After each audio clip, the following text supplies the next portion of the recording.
Welcome to Pest Control Marketing That Actually Works, the podcast for pest control operators who want real growth, not empty promises. I'm Adam Bennett. And I'm Elisabeth Pallante. We're from Cube Creative Design, and for over 20 years, we've helped pest control companies stop wasting money and start growing. Today's episode, Google Ads for Pest Control, Stop Wasting Money.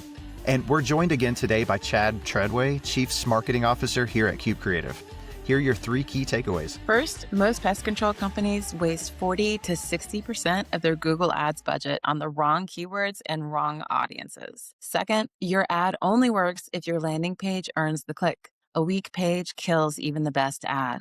Third, you can run a profitable Google Ads campaign on a small budget if you focus on high intent, local keywords. Okay, let's dive in. Chad, we talk to pest control companies all the time who are running Google Ads, but they're not seeing results. What's going on? Well, the honest answer really is that most of them are paying for clicks that'll never convert.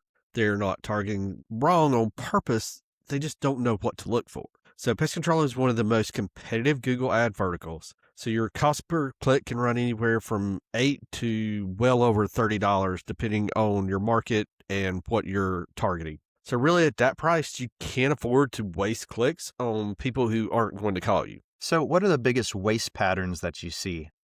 Well, there's three main ones. So first would be these broad match keywords. So if you bid on pest control as a broad match, Google will show your ad to people searching for pest control school, some kind of DIY product, or just even pest control jobs. So those clicks are going to cost you the same as a real lead and may never lead to an actual call. So the fix, we say, is to start with an exact match and an exact phrase only. So be specific about what you want to show up for. Yeah, so that's the one we fix in almost every account we audit. The match type settings are buried and Google defaults to broad. They want to spend your budget. So the big second waste pattern is there's no negative keyword list. So without these negative keywords, Google matches your ad to searches you never want to pay for. So you build a negative keyword list on day one, start with like DIY, free, cheap, how to, certification, jobs, school, salary, etc. This is one fix alone that can cut wasted spend by anywhere from 20 to 30%. And what's the third one? Running ads 24 hours a day, 7 days a week with no schedule. So people call pest control companies during business hours, mostly 7 to 7. Running ads at 2 a.m. means you're paying for clicks. Nobody answers, and unanswered calls are the ones that are wasted leads, even if the click was good. So set an ad schedule at a minimum, match when your phones are being covered.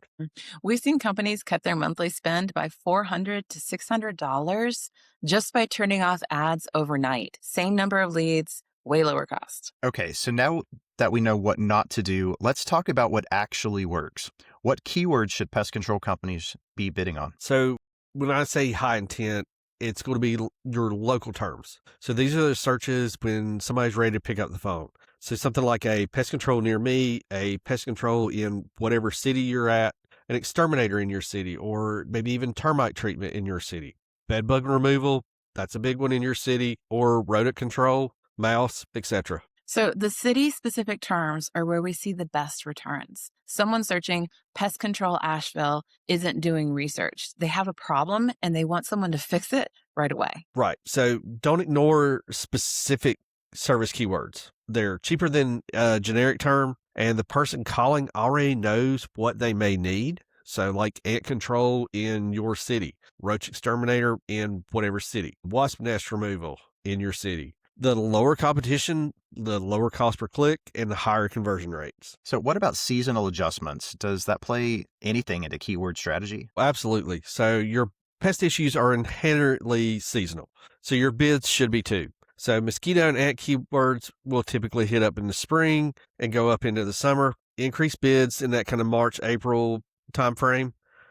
Anytime termites starting to swarm, they're going to spike, so be ready for that. Obviously, rodents and wildlife will climb in the fall when they're looking for warm places to shelter the winter.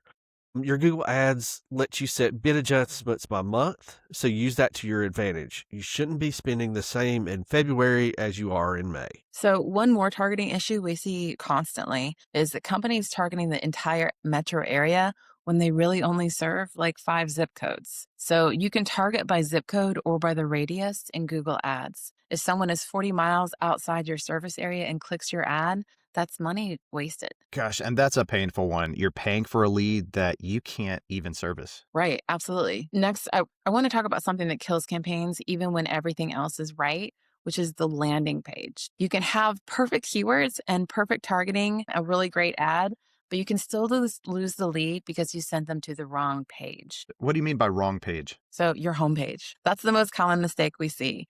Your homepage has too many choices. It's got navigation, it's got services, about us, the blog, the contact. Nothing is wrong with that. You want that on your homepage, but in this instance where you're directing them, the visitor gets distracted and they leave. So a Google Ads click should go to a page built for that one ad. If your ad says termite control in Raleigh, the page should say termite control in Raleigh. So Google Ads measures how well your landing page matches your ad.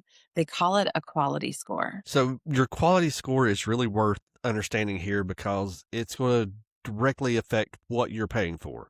So Google scores every ad from 1 to 10 based on your ad relevance, your expected click-through rate, and your landing page experience.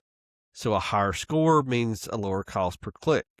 So you can literally outrank a competitor and pay less per click than they do just by having a more relevant landing page. Okay, well, let's dive a little deeper into what does a good landing page even look like for pest control. Yeah, so there are about 5 things every converting pest control landing page needs. It needs a strong headline that matches the ad. If the ad says termite control, the page says termite control. Google sees it, and so does the visitor. Second, a phone number at the top. Large, easy to read, and clickable on mobile. Third, one clear form. Name, phone number, what's the pest, zip code.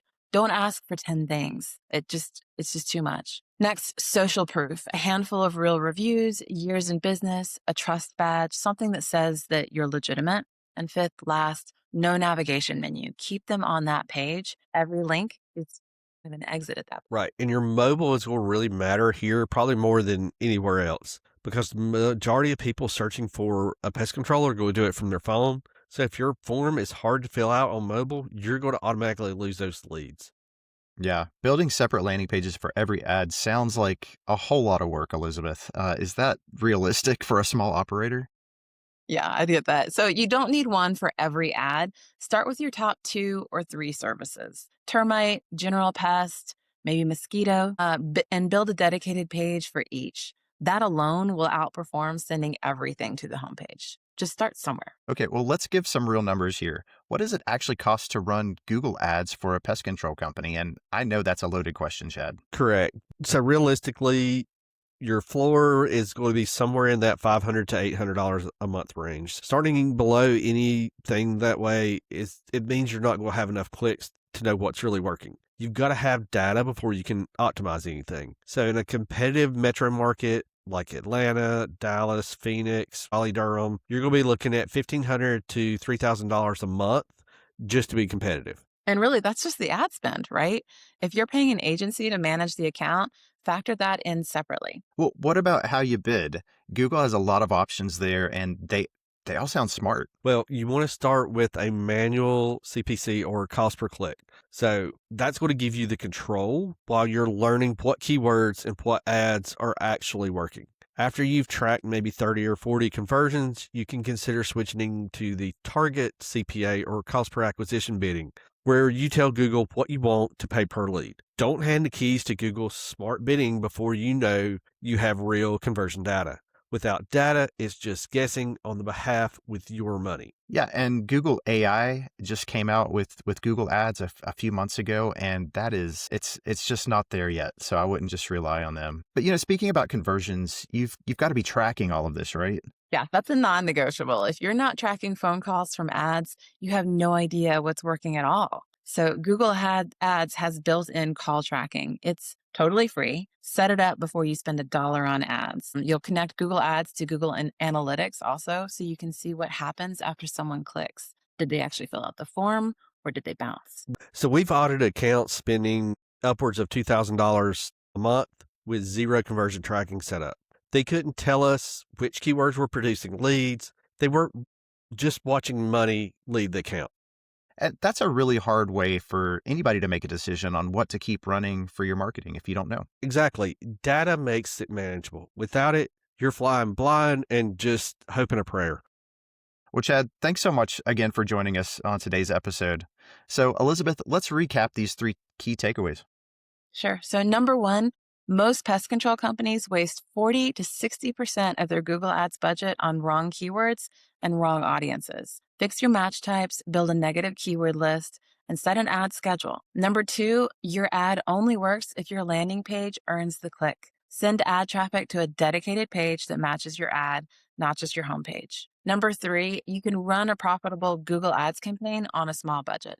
Focus on high intent local keywords, track your calls, and let the data guide your spending. And if you want help implementing what we talked about today, visit marketingthatactuallyworks.ai to get your free pest control marketing audit. We're going to show you exactly what's working and what's costing you money. While you're there, download our pest control marketing checklist, the same 20-point checklist we use with every client. And subscribe on Apple Podcast or Spotify. You don't want to miss next Tuesday's episode. And if you got any value out of today, leave us a 5-star review. It helps other pest control operators find the show. And we'd love to know what other topics you'd like for us to cover, so reach out.